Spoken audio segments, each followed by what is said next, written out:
And accompanying me today, Professor Chande, all the teaching staff and all the dear students.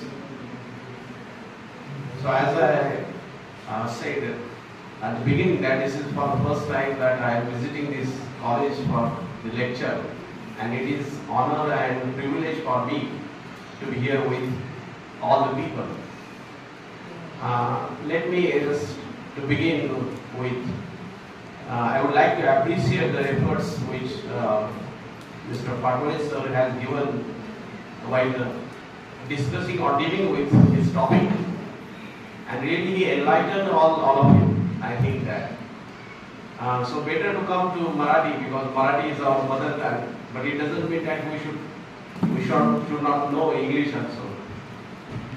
मित्रांनो, आज या ठिकाणी आल्यानंतर सर्वस्वी आनंद झालेला आहे. आनंद या दृष्टीने की I am from near by college Dada Patil Rajale arts and science college which is just 9 or 10 kilometers away from here. आणि आज स्वर्गीय बाबुले आव्हाड महाविद्यालयामध्ये येताना one common thing is there in between this two colleges. एक कॉमन गोष्ट या दोन महाविद्यालयामध्ये आहे, ती म्हणजे जे महाविद्यालय आदिनाथ नगर ज्या ठिकाणाहून मी आलेलो आहे त्या महाविद्यालयाची स्थापना ज्यांनी केली स्वर्गीय दादा पाटील राजळे, आणि या महाविद्यालयाची स्थापना ज्यांनी केली ते म्हणजे स्वर्गीय बाबूरावजी आव्हाड यांचा एक इंटेन्शन होता, एक उद्देश होता, आणि तो उद्देश जो होता जे establishment of this two colleges तो काय होता तर to provide quality education to the female student और women student. So empowerment of women was their basic intention.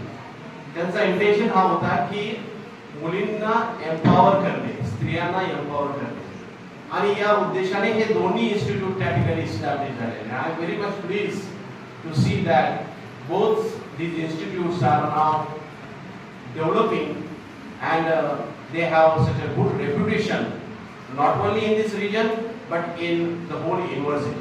एक चांगल्या प्रकारचं रेप्युटेशन या दोन्ही महाविद्यालयाचं आहे, आणि त्यामुळे मला आनंद होतो या महाविद्यालयामध्ये येताना. एक प्रकारचा आनंद होतो. सरांनी चांगल्या प्रकारे सांगितलं की स्त्री पुरुष समानता कशी असावी, जेंडर इक्विटी काय आहे, इक्वॅलिटी काय आहे. But do you know that equality, gender equality and equity these are two different terms. हे दोन वेगवेगळे टर्म्स आहेत. Okay, gender equality and gender equity, these are two different things. काय different आहे? Can you tell me? Can anybody of you tell me that what is the difference between gender equality and gender equity? Can anyone tell me? Yes. सांगू शकता तुमच्यापैकी काय? Now, gender equality means what? Let us see. Now you and me, we are here on the same platform. You know, we are here together. You know, women are there. These girls are there, boys are there, we are here together. Okay? But here on this platform, you can see only men.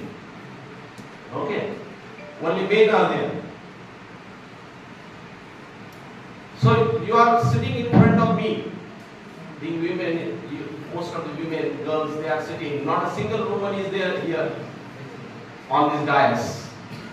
So here equality is there, but not equity. If a woman is there, she is delivering the lecture along with me, then it is gender equity. Understood? So this is the term gender equality and equity. These two different terms are there. That he was mentioning, sir was mentioning there that some sale is there, you know, sexual harassment, you know, something like that. So let me tell you there one thing. सांगू इच्छितो की NAAC peer team visited one college. NAAC peer टीमने एका कॉलेजला visit दिली. त्यामुळे तुम्ही मुलींच्या प्रोटेक्शनसाठी किंवा त्यांच्या सेफ्टीसाठी काय मेजर्स घेता. त्यांनी सांगितलं की आमच्याकडे सेक्शुअल हॅरॅसमेंट सेल आहे. We told that committee that we have sexual harassment cell, and that committee was wondered, surprised, shocked. Do you mean that you harass the women sexually? तर याचा अर्थ तुम्ही काय करताय की स्त्रियांचं सेक्सुअल हॅरेसमेंट करताय का? म्हणजे लक्षात घ्या, it is not sexual harassment cell, it is anti sexual harassment cell. Remember, तो सेक्सुअल हॅरेसमेंट सेल नाही, अँटी सेक्सुअल हॅरेसमेंट सेल म्हणजे ज्या ठिकाणी मुलींना सेफ्टी आणि सिक्युरिटी दिली जाते. ओके, आपण असं नेहमी म्हणतो की charity begins from home, charity begins from home, की घरापासून चॅरिटी सुरुवात होते. आणि ज्यावेळेस आपण जेंडर डिस्क्रिमिनेशन किंवा जेंडर इक्विटी बद्दल बोलतो त्यावेळेस आपल्याला एक गोष्ट लक्षात येते की for this discrimination who is responsible. Basically who is responsible, कोण रिस्पॉन्सिबल आहे? So I would like to comment that the discrimination begins from home. हे डिस्क्रिमिनेशन कुठून सुरुवात होतं? तर आपल्या घरापासून सुरुवात होते. So being a girl child, she is always told, she is always asked by her mother to just go into the kitchen. एक चाइल्ड म्हणून काय होतं, एक गर्ल चाइल्ड म्हणून काय होतंय, आई आपल्या मुलीला सांगते go into the kitchen and learn how to cook, how to prepare food, because that will be useful for after your marriage. कारण लग्नानंतर हे तुला उपयोगी पडणार आहे. So you must learn how to cook. Do mothers tell that girl, the boys, to go into the kitchen and learn all these things? है की नाही? मुलाला सांगितलं जातं का की तू किचन मध्ये जा आणि सगळ्या गोष्टी शिकून घे? नाही सांगितलं जात. Here inequality is there. Inequality आपल्याला दिसून येते, त्या ठिकाणी सांगितलं जात नाही. आणि ही गोष्ट आपल्याला प्रत्येक ठिकाणी दिसून येते. Even though we are speaking about women empowerment, आपण बोलतोय women empowerment बद्दल, परंतु अनेक वेळेस आपल्याला अशा प्रकारचं डिस्क्रिमिनेशन दिसून येतं. आणि हे डिस्क्रिमिनेशन कुठं होतं? आपल्या घरापासून सुरुवात होते. मेल अँड फिमेल यांच्यामध्ये त्या ठिकाणी ते बॅलन्स केलं जात नाही. ज्या गोष्टी जास्त फेवर कोणाला केलं जातं की मुलगा आहे त्याला फेवर केलं जातं. Why? Because we think that the boy will just take care of us, take care of his mother and father, you know, when they become old, at their old age. हे generally एक आपल्यामध्ये ज्याला आपण म्हणतो काय म्हणतो की एक प्रकारचं प्रेजुडाइस आहे की वयस्कर झाल्यानंतर किंवा म्हातारपणामध्ये मुलगा हा आई वडिलांची चांगल्या पद्धतीने काळजी घेऊ शकतो. But that is not the case. You know, there are number of cases you might have come forward where girls or women, they take better care of their parents than as compared to the boys. आपण पाहतो पुण्यासारख्या जर तुम्ही ठिकाणी गेलेला असेल तर तिथं पुण्यामध्ये मोठं आश्रम आहे. त्या ठिकाणी एक शिक्षक भवन समोर मोठं आश्रम आहे. आणि त्या ते आश्रम कुणासाठी आहे? That is for the old people. That is for the old people. आणि रविवारच्या दिवशी, संडेच्या दिवशी त्या ठिकाणी बऱ्याचशा फोर व्हीलर्स लागलेल्या असतात, बऱ्याचशा गाड्या लागलेल्या असतात.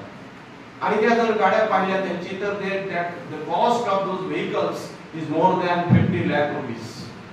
So what is the situation? 50 lakh 1 crore रुपयापर्यंत त्या गाड्याची किंमत असेल. इतक्या पॉश व्हेकल्स त्या ठिकाणी पार्क केलेले असतात. Why do they come there? Only to meet their parents on Sunday. Where are these parents? Their parents are living in orphanage. त्या ठिकाणी राहतात त्या की ज्यांची केअर कोण घेते तर कोणीतरी घेते, दुसरं घेते. Because they don't have time to take care of their parents, their mother and father. So this is the condition. See, this is the condition. This is discrimination. And even boys, male, they are more responsible for that. You know, dialogue. काही ज्याला आपण feminist म्हणतो असे काही नावं तुम्हाला जे माहित असतात ते एक दोन सांगा नाव. Tarabai Shinde. Sir rightly pointed out Tarabai Shinde. Born in 1950. You know, she lived up to 1910. Okay. Tarabai Shinde. आणि त्यांचं एक पुस्तक आहे स्त्री पुरुष तुलना. पुस्तक वाचा मित्रांनो, जरूर वाचा.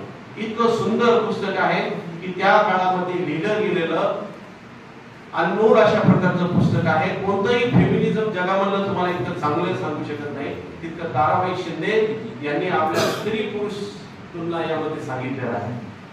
काय सांगितलेलं आहे की त्या काळी पहा 1850 च्या ज्यावेळेस त्यांचा जन्म झाला त्यानंतर त्यांनी जे पुस्तक लिहिलं त्यांनी सांगितलं की त्यावेळेस सुद्धा त्यावेळेस कशी परिस्थिती होती पहा. त्यावेळेस ते स्त्रीवाद त्या ठिकाणी मांडलेला आहे की सर्व अधिकार ते म्हणतायत सर्व अधिकार हे पुरुषाला आहे. त्या ठिकाणी स्त्रीला हे काय केलं जातं सप्रेस केलं जातं आणि त्या विरुद्ध आवाज उठवणारी पहिली जी स्त्री होती ती म्हणजे ताराबाई शिंदे होती. आपण सगळ्यांनी आज विसरून गेलेले म्हणजे आपला इतिहास आपण विसरतो म्हणून इंडियन नॉलेज सिस्टम हे त्यासाठीच आहे that we should remember our past की आपण फेमिनिझमचा स्टडी करण्यासाठी कुठे जायची गरज नाही. It is in our country in India itself. भारतामध्ये ते आहे. आणि ताराबाई शिंदेंनी सांगितलं की या ठिकाणी अशा प्रकारचा जो भेद आहे अशा प्रकारची असमानता आहे ती दूर करणं हे सगळ्यांचं कर्तव्य आहे. म्हणजे त्या काळी सांगितलेलं जे स्त्रीवाद आहे फार महत्वाचं आहे पुस्तक. त्यानंतर आज आपण ज्या विद्यापीठामध्ये शिकतो त्या विद्यापीठालाच ते नाव दिलेलं आहे सावित्रीबाई फुले पुणे. का नाव दिलेलं आहे? का दिलेलं असेल सांगा बरं नाव का दिलं? काय असं what is contribution of Savitribai Phule?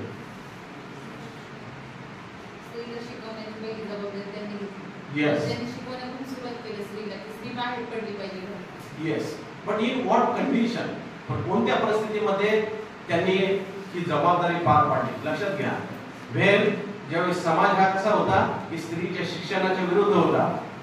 त्यांना स्त्रियांना शिक्षणासाठी बाहेर पाठवलं जात नव्हतं आणि ज्यावेळेस सावित्रीबाई फुले त्या गेल्या त्यावेळेस ते तुम्हाला माहित आहे का नाही तर ते त्या ठिकाणी बुरखा घालून ते जात होते. म्हणजे त्यांना त्या ठिकाणी ओपनली जाता येत नव्हतं आणि ज्या स्त्रीनं त्यांना ज्या शाळा त्यांची भरवली ती स्त्री म्हणजे एक मुस्लिम स्त्री होती. काय नाव आहे त्या स्त्रीचं? फातिमा शेख नावाची स्त्री. या दोन स्त्रियांना अत्यंत त्या ठिकाणी त्या समाजाच्या विरोधाला सामोरे जावं लागलं. का जावं लागलं? कारण त्या काळी स्त्रियांना शिक्षणापासून परावृत्त केलं जात होतं आणि हा परावृत्त करणारा समाज कोण होता? Male dominance. नाही, स्त्रियांना शिकून द्यायचं नाही, शिकल्या नाही पाहिजे. कारण त्याचं कारण होतं की जर स्त्री शिकली तर ती पुढे जाईल, ती त्या ठिकाणी आपल्या बरोबर आहे आणि हे नको होतं. परंतु सावित्रीबाई फुले आणि त्यांना साथ देणारे ज्योतिराव फुले यांनी त्या ठिकाणी आपल्या पत्नीला शिकवलं. एक उदाहरण आहे, जिवंत उदाहरण आहे. आणि म्हणून आज आपण ज्या विद्यापीठामध्ये शिकतो त्या विद्यापीठाला ते नाव दिले गेलेलं आहे आणि हे इन्स्पिरेशन आहे, आपल्या सर्वांसाठी इन्स्पिरेशन आहे. जेव्हा आपण वाचतो की सुनीता विल्यम्स आज देखील त्या ठिकाणी अंतराळामध्ये आहे, आज देखील आहे, ती डिस्करेज झाली का? ती रडली का की मी I am just hanging there out, आज मला त्या ठिकाणी येता येत नाही म्हणून ती डिस्करेज झालेली नाही. ही भारतासाठी उदाहरण आहे. पहा, भारतासाठी नाही जगासाठी उदाहरण आहे. What Indian women can do, what Indian women can do, what power they have, they can rule the world. हे का? आणि हे उदाहरण आहे. मुलींना आज आम्ही पाहतो, ज्यावेळेस आम्ही सर आहेत, आम्ही ग्रामीण भागामध्ये काम करतो. ग्रामीण भागामध्ये काम करत असताना एकंदर पालकांची मेंटॅलिटी जर पाहिली तर अत्यंत वाईट वाटते. काय मेंटॅलिटी आहे की मुलीला ज्या शाळेमध्ये पाठवलं जातं की सर काय नाही बाबा, आमच्या मुलीला शिकायचं म्हणून आम्ही शिकवतो आणि कसं तरी 12वी करायचं, कसं तरी तिला 12वी झाल्यानंतर आपलं तिचं लग्न करून टाकायचं, झालं, तिला संसाराला लावून द्यायचं. ही मेंटॅलिटी काय, किती पुअर मेंटॅलिटी आहे, किती मागासलेली मेंटॅलिटी. आणि आपण कोणत्या काळामध्ये राहतो हे दुःख वाटतं ज्यावेळेस पाहतो आम्ही की आमच्याकडे येणारा विद्यार्थी आम्हाला त्या विद्यार्थ्यापर्यंत पोहोचावं लागतं. सर, आम्हाला त्या गावामध्ये जावं लागतं, त्यांना सांगावं लागतं की तुमच्या मुलीला आमच्याकडे पाठवून द्या शिक्षणासाठी, आम्ही तिला शिकवतो. त्यामध्ये आमचा स्वार्थ असेल कदाचित, परंतु तुम्ही पहा ते ड्रॉप आउट करून जी मुलगी 12वी नंतर ती कुठे जाते, लग्न करते, ती संसाराला लागते, कुठलंही शिक्षण नाही, काही नाही. अशा प्रकारची परिस्थिती आहे आणि यासाठी पालक जबाबदार आहे, आई वडील जबाबदार आहे. आणि हे ग्रामीण भागामध्ये मी ज्यावेळेस इथं आलं या महाविद्यालयामध्ये कॉलेजमध्ये ही परिस्थिती मी पाहतो. आज तर फार बिकट परिस्थिती आहे. आम्हाला त्या ठिकाणी सांगावं लागतं, कन्व्हिन्स करावं लागतं, पालकांना कन्व्हिन्स करावं लागतं की तुमच्या मुलीला शाळेमध्ये पाठवा. 12वी झालं की त्यांचं लग्न करून टाकतात, त्यांना संसाराला लावून टाकतात. अत्यंत वाईट परिस्थिती मला सांगतात. आणि कुणी इनिशिएटिव्ह घेत नाही, कुणी त्यांना सांगत नाही की तुम्ही तिला शिकवा, त्या मुलीला शिकू द्या आणि पुढे जाऊ. हे आता काळ बदलण्याची गरज आहे आणि यासाठी सगळ्यांनी त्या ठिकाणी पुढाकार घेतला पाहिजे, सर्वांनी पुढाकार घेतला पाहिजे. हे ग्रामीण भागामध्ये जे चित्र आहे ते बदललं पाहिजे आणि ते कोणी एकटा बदलू शकत नाही. All of us can do it. Is team work. सरांनी सांगितलं, सरांनी छान पैकी कविता त्या ठिकाणी प्रेझेंट केली ना. बंधन सोडून या, म्हणजे बंधन, okay, leave all these bondages, what you call as बंधन. याचा अर्थ असं नाही की सगळे आपण आपलं कल्चर सोडायचं, असं त्याचा अर्थ होत नाही. की our culture is the great culture. Indian culture is the greatest culture in the world.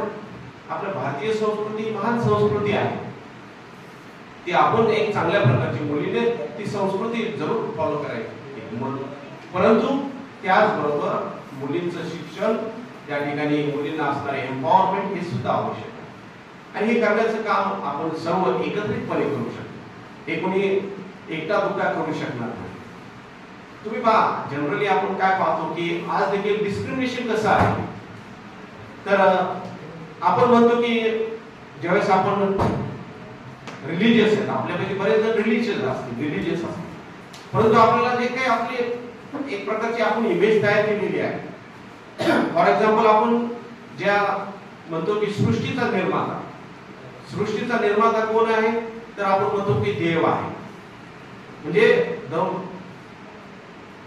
Creator of this world, of this universe is the God.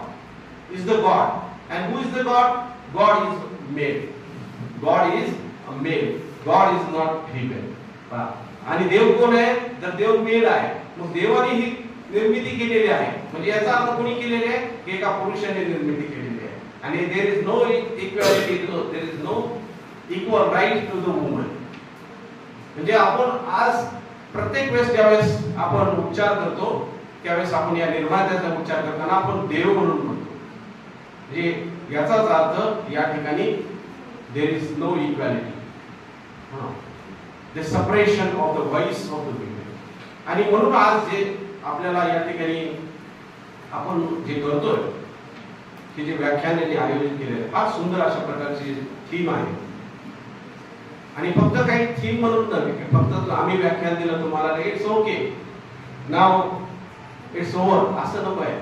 तर एम्पॉवरमेंटचा खरा अर्थ आपल्यामध्ये जर आपण स्वतःहून जर केलं, त्या मुलींना जर लक्षात घेतला की नाही, मी शिकणार आहे, मी पुढे जाणार आहे, and I will be equal to my brother, मी माझ्या भावाला त्या ठिकाणी इक्वल असणार आहे, हे जर आपण ठरवलं तरच निश्चितपणे होणार आहे. आज आपण पाहतो मुलीने या ठिकाणी सरांनी त्यांच्या व्याख्यानात जो सांगितलं, पण आजच्या दिवस मला ती सांगावंच वाटतं की मुलींना एक विनंती आहे, सर्व मुली आहेत आणि मुलांना देखील विनंती आहे की तुम्ही ज्यावेळेस Wien you go for marriage, ज्यावेळेस लग्नासाठी तुम्ही, ज्यावेळेस तुमचं ग्रॅज्युएशन होता, जे काही होता, पोस्ट ग्रॅज्युएशन होता, आणि त्यावेळेस तुम्हाला लग्नासाठी ज्यावेळेस ऑफर्स येतील त्यावेळेस कृपा करून तुम्ही तुमच्या पालकाला सांगा की don't give any kind of dowry. कोणत्याही प्रकारचा हुंडा त्या ठिकाणी देऊ नका. आणि मुलांना देखील विनंती आहे, कोणत्याही प्रकारचा हुंडा हा देऊ नका. आपल्याकडे होतं काय पहा, सध्याची सिस्टम काय आहे की मुलींना काय करावं लागतं, मुलांना द्यावं लागतं. आणि मुलगी किती हुशार असते, किती शिकलेली असते, तर मुलांची डिमांड असते, नाही काय नको आम्हाला, काय सांगणार की आम्हाला काहीच नको तुमच्याकडून, फक्त काय करायचं 10 तोळे सोनं द्या, है ना, इतर काही नको, पण आम्हाला एवढं काय करा, लग्नाचा म्हणजे चांगल्या प्रकारचं लग्न झालं पाहिजे, चांगल्या प्रकारे खर्च करा. These are demands, my friend. Don't accept such kind of demands. तुम्ही मुलांनी देखील ठरवलं पाहिजे की मी लग्नामध्ये 1 रुपया देखील हुंडा घेणार नाही, आणि मुलींना देखील ठरवलं पाहिजे, आपल्या आई वडिलांना सांगितलं पाहिजे की आय एम एज्युकेटेड पर्सन, मी एज्युकेटेड आहे आणि काही कारण नाही, मी काही या ठिकाणी वस्तू नाही. I am not an object, I am a person, I have the same heart, I have the same feeling like male. हे सांगा तुम्ही, ठासून सांगा. आणि जोपर्यंत आपण सांगणार नाही तोपर्यंत अशा प्रकारची असमानता ही मिटणार नाही. So it is your responsibility, your responsibility not to say to dowry. त्या डावरी पासून आपण दूर राहा, आणि तरच खऱ्या अर्थाने त्या ठिकाणी आपल्याला यामध्ये समानता येणार. आपण जर पाहिलं तर आज असं दिसून येतं की जनरली तुम्ही पहा मुलं आणि मुली म्हणजे असमानता कशी असते, कशी समानता असते. आपण पाहिलं की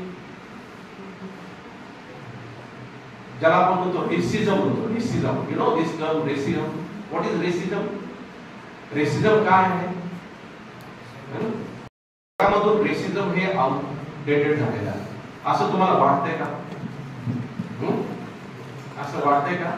नाही, नाही. रेसिझम हे एकेकाळी होतं. कुठं होतं? अमेरिकेमध्ये होतं. African American. पूर्वी काय होतं की अमेरिकन जे लोक आहेत, अमेरिकेमध्ये राहतात जे नेटिव्ह आहेत अमेरिकेचे, त्यांनी काय केलं की आफ्रिकन लोकांना आपल्या देशामध्ये घेऊन आले. कशासाठी घेऊन आले? ते त्यांना स्लेव्स करण्यासाठी, गुलाम करण्यासाठी घेऊन आले. आणि त्यांना ते काम, कुठल्या प्रकारचं काम, जे काम त्या ठिकाणचे जे नेटिव्ह आहेत ते करत नव्हते, ते काम त्यांना करायला लावलं. म्हणजे शेतामध्ये काम असेल, लेबर वर्क असेल, जे कष्टाचं काम आहे ते आफ्रिकन लोक करत होते. आणि त्यांना एक प्रकारचं डिस्क्रिमिनेशन केलं जात होतं on the basis of their colour. त्याला रेसिझम म्हटलं जातं. त्यांना कुठल्याही प्रकारचं अलाउड केलं जात नव्हतं. जशी भारतामध्ये परिस्थिती होती, स्वातंत्र्याच्या पूर्वी परिस्थिती होती, जशी आपल्याला अस्पृश्य म्हणून जे आपले दलित बांधव आहेत त्यांना ज्या प्रकारची ट्रीटमेंट मिळत होती त्या प्रकारची ट्रीटमेंट दिली जात होती आफ्रिकन लोकांना. आज मात्र ती त्या प्रकारचं रेसिझम हे संपलेलं असेल, परंतु भारतामध्ये मात्र ते रेसिझम आणखी दिसून येतं. कसं दिसून येतं? तर तुम्ही पहा, प्रत्येक व्यक्तीला, प्रत्येक मुलगा आहे, प्रत्येक घरामध्ये आहे, आई असेल, वडील असेल, त्यांची अपेक्षा अशी असते की आपल्या मुलाला जी सून आहे, आपली सून आहे, ती कशी असली पाहिजे? ती सुंदर दिसली पाहिजे, सुंदर असली पाहिजे. सुंदर म्हणजे काय? She should be fair, fair in colour, her nose should be straight, तिचं नाक हे असं दरदरीत असलं पाहिजे, दिसायला एकदम गोरी असली पाहिजे, डोळे चांगले असले पाहिजे. म्हणजे ह्या सर्व नॉर्म्स आहेत. आपण हे नॉर्म्स क्रिएट केलेले आहेत. कशाचे? सुंदरतेचे. My friends, is it, do you think that it is the criteria for beauty, for judging the beauty? की सुंदरता जज करण्यासाठी हे हा क्रायटेरिया आहे का? नाही. सुंदरता कुठं पाहिली पाहिजे? की त्या मुलीचं शिक्षण, त्या मुलीचं नेचर, त्या मुलाचं नेचर, यामध्ये सुंदरता पाहिली पाहिजे. परंतु आपण उलट होतो, याच्या उलट होतं. आपण सुंदरता पाहतो त्या मुलीचं कशी आहे, तिचा कलर कसा आहे. And this is a kind of racism. हे एक प्रकारचं रेसिझम आहे. Please don't do such kind of racism. याला तिलांजली द्या. मुलीचं एज्युकेशन पहा, त्या मुलीचं नेचर पहा, त्या ठिकाणी असणारे इतर जे अनेक गोष्टी आहेत. Personality doesn't mean that only outward appearance. It is only part of your personality. So see the overall personality. त्याचे ओव्हरऑल सगळे पहा, आणि तरच आपण एका प्रकारे पुढे जाणे आवश्यक आहे. So this is what when we will maintain this equality or equity, तरच आपण हे इक्वॅलिटी आणि इक्विटी हे मेंटेन करणार आहे. अन्यथा आज जे आपण या ठिकाणी लेक्चर देतो त्याला काही अर्थ नाही जोपर्यंत तुम्ही प्रॅक्टिस करत नाही. until you practice it in your life, it doesn't have any kind of meaning. या सगळ्यांनी आज आपण प्रण करायचं की आज सरांनी जे सांगितलं, पाटोळे सरांनी फार सुंदर पद्धतीने सांगितलं. त्यांच्यासारखं मला गाता येत नाही किंवा त्यांच्यासारखं मला या ठिकाणी मी काही प्रोफेशनल कोणी व्याख्याता नाही, परंतु जे काही मला वाटलं because I belong to a Muslim community. मी एक मुस्लिम कम्युनिटी बिलॉंग करतो. And in my community, generally what kind of attitude is there towards women? स्त्रियांकडे पाहण्याचा दृष्टिकोन कसा आहे? तर मी सांगायला frankly, I am very much frank to tell you that they are asked to just keep themselves inside the home. है ना? Okay, हे सांगायला काही मला लाज वाटत नाही की त्यांना बुरक्यामध्ये ठेवलं जातं, स्त्रियांना त्या मूर्तीला शिक्षण दिलं जात नाही. But I am a proud father who can tell that I just gave a very good education to my daughter. म्हणजे हे आपल्याला सांगता आलं पाहिजे. कुठल्याही कम्युनिटी मधला असतो, हिंदू असो, मुस्लिम असो किंवा कुठल्याही कम्युनिटी मधला असतो, प्रत्येकाने समजून घेतलं पाहिजे की मुलींचं जर एम्पॉवरमेंट झालं नाही, मुलीचं शिक्षण नाही झालं, जर मुलगी पुढे नाही गेले तर काही अर्थ नाही. आणि ही मेंटॅलिटी आपल्याला बदलली पाहिजे. या समाजामधली मेंटॅलिटी बदलली पाहिजे. कोणताही समाज असो, त्यांना सांगितलं गेलं पाहिजे की त्यांना एज्युकेशन द्या, चांगलं शिक्षण द्या आणि त्यांना पुढे जाऊ द्या. आणि निश्चितपणे हा जर मेसेज त्या ठिकाणी समाजामध्ये गेला तर निश्चितपणे एक उन्नत अशा प्रकारचा समाज आपल्याला दिसून येईल. आणि म्हणूनच मी एक छोटीशी कविता या ठिकाणी म्हणतो आणि मी संपवतो. सरांनी तुम्हाला चांगल्या प्रकारे गीत सांगितलेलं आहे. इतकं चांगलं काही गीत मला सांगता येणार नाही, परंतु एक छोटीशी कविता आहे, तर ती कविता मी या ठिकाणी सादर करतो. स्त्री पुरुष समान हा नवा विचार, नको कोणीही मागे, नको भेद उत्साह, संधी हवी दोघांना उंच भरारी घ्यायला, same opportunity, create an opportunity, आता एक संधी निर्माण करून द्या. संधी हवी दोघांना उंच भरारी घ्यायला, न्यायाचा सूर्य फुलावा समानता आणायला, न्यायाचा सूर्य फुलावा समानता आणायला, मुलगी तीही उज्ज्वल, she is also bright, she is also bright, त्या मुलासारखीच ती सुद्धा ब्राइट आहे. मुलगी तीही उज्ज्वल, मुलगा तसाच तेज. So just say that both of them are equal. मुलगा तसाच तेज, स्वप्नांना मिळू दे आशा, स्वप्नांना मिळू दे आशा, दोघेही असतील वेग. रंग नको भेदभावाचा, रंग नको भेदभावाचा. when we judge a girl, we judge by color. It should not happen. रंग नको भेदभावाचा, हात देव एकमेकांना, हक्क समान असू द्या नव्या जगात चालताना, हक्क समान असू द्या नव्या जगात चालताना. लिंग नाही बंधन नाही, लिंग नाही बंधन, लिंग नाही आधार, लिंग नाही बंधन, लिंग नाही आधार. मानवता हाच नियम, माणुसकीचा विचार. Thank you very much. धन्यवाद सर. सरांनी आपल्याला याविषयी बहुमोलाचं मार्गदर्शन या ठिकाणी केलेलं आहे. यानंतर आजचे तिसरे व्याख्याते वेळ झालेला आहे याची आम्हाला जाणीव आहे. आमचे मित्र सन्माननीय राजेंद्रजी सावंत यांना विनंती करतो की आपण आमच्या विद्यार्थ्यांना मार्गदर्शन करा. आजच्या कार्यक्रमाचे अध्यक्ष आदरणीय प्राचार्य डॉक्टर चौरे सर, आजचे ज्यांनी माझ्या अगोदर व्याख्यान केले असे दोन व्याख्याते, तांबोळी सर आणि आपले कांतीलालजी, आदरणीय कांतीलालजी पाटोळे सर, आमचे मार्गदर्शक मित्र आदरणीय कानडे सर, डॉक्टर भगवानराव सांगळे, आपले सगळे शिक्षक, प्राध्यापक, प्राध्यापिका, विद्यार्थी आणि विद्यार्थी. मी तुमचा जास्त वेळ घेणार नाही.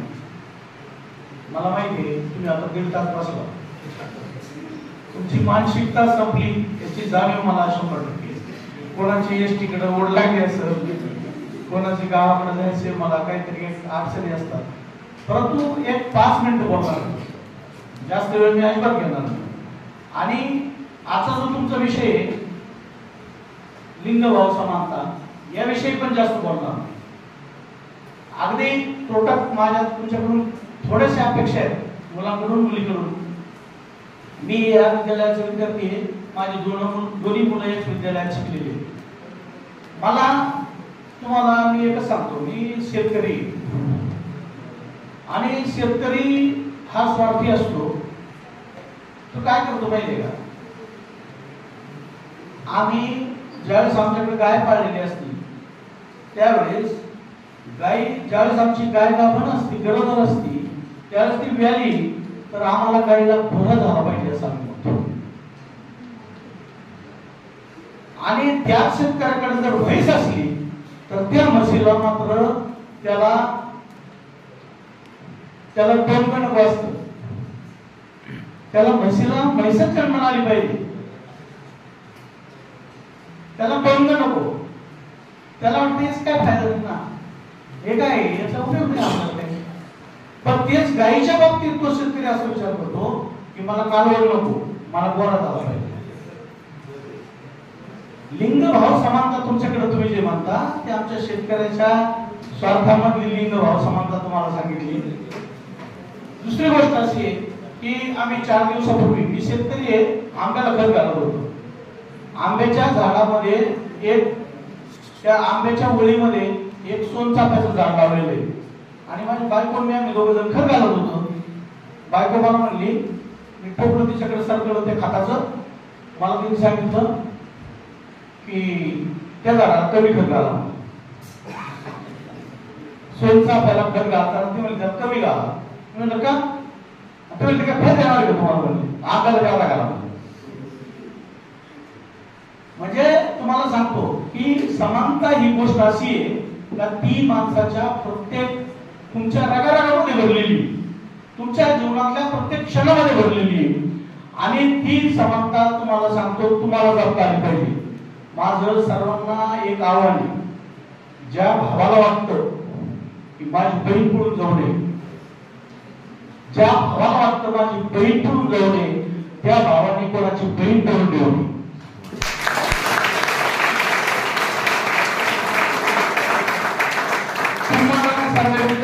सर्वांना आवाहन करतो की ज्या मुलीला वाटतं की माझ्या बापाला कोणी वेदना देऊ नये, त्या मुलीनं तिच्या आयुष्यात पळून जाण्याचा निर्णय घेऊ नये. तिला जर असं वाटत असेल तर माझ्या बापाला कोणी वेदना नाही दिल्या पाहिजे, तर तिने स्वतः तिच्या बापाला वेदना दिल्या नाही पाहिजे, तरच तिच्या बापाला वेदना होऊ शकत नाही. अन्यथा आजची परिस्थिती सर खूप अडचणीची आहे. तुमच्या बापाला जर तुमच्यासाठी जर रडावं लागत असेल तर तुमच्या जगण्याला अजिबात अर्थ नाही. ज्या बापाला माझी मुलगी माझा मुलगा कर्तृत्ववान जन्मलाय असा स्वतःचा तो एक अभिमान स्वाभिमान बाळगून असतो, त्याचा स्वाभिमान जपण्याचं काम तुम्हाला करावं लागेल. यापेक्षा जास्त मी बोलणार नाही. परत एकदा तुम्हाला सर्वांना विनंती करतो का आयुष्य जगताना एकच गोष्ट ध्यानात ठेवा की आपण जेव्हा सार्वजनिक जीवनात वागतो, कॉलेजमध्ये वागतो, त्यावेळेला आपल्याकडून कोणाला त्रास होणार नाही याची काळजी घ्या, कोणी आपल्याला अन्याय करणार नाही याची पण काळजी घ्या. या 2 गोष्टी जर सांभाळल्या तर जीवन खूप मोठं नाही. तुम्हाला सांगतो विद्यार्थ्यांनो, वेदाचा अभ्यास करणं खूप सोपी गोष्ट आहे. वेदाचा अभ्यास करणं खूप सोपी गोष्ट आहे. ज्या दिवशी तुम्ही दुसऱ्याच्या वेदनांचा अभ्यास कराल त्या दिवशी तुम्हाला भगवंत भेटला याची जाणीव होईल. आणि म्हणून तुम्हाला अजून एक सल्ला देतो वडिलांचा की तुम्ही वाचा, तुम्ही वाचा. माझ्या बोलण्याचा अर्थ समजला? तुम्ही वाचा याचा अर्थ समजला? तुम्ही वाचा काय? ग्रंथ वाचा हे नाही म्हणलो मी. तुम्ही स्वतः सगळ्या याच्यातून वाचा असं म्हणतो मी. पुस्तक वाचा, अतिशय छान आहे. तुम्हाला सांगतो की पुस्तक वाचलं ना तर जगाकडे बघायचा दृष्टिकोन त्या मुलामध्ये प्रगल्भ होते. तुम्ही गारांबीची राधा वाचा, गारांबीचा बापू वाचा, श्रीनाथ पेंडसे वाचा, बटाट्याची चाळ वाचा, छावा वाचा. तुम्ही अगदी तुम्हाला सांगतो तुम्ही रामायणाचे अनेक विविध पुस्तके ते वाचा. स्वामी विवेकानंदाचे जे योग आहेत ते योग वाचा, 4 योग त्यांनी जे सांगितले ते वाचा. आणि सगळ्यात महत्वाचं काय वाचा तर तुम्हाला वाचता आलं तर तुमच्या आई वडिलांच्या चेहऱ्यावरचा भाव वाचा. एवढं सांगतो.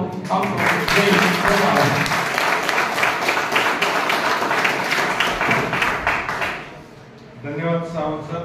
अतिशय कमी वेळात आणि मार्मिक शब्दात आपण या ठिकाणी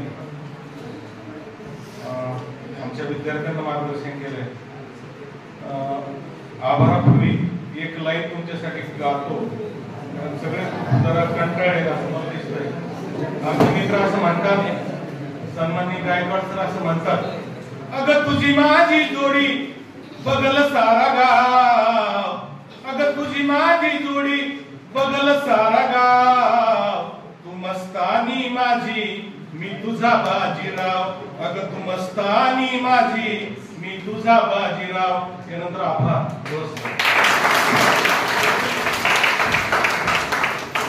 सगळे होऊन द्यायचे.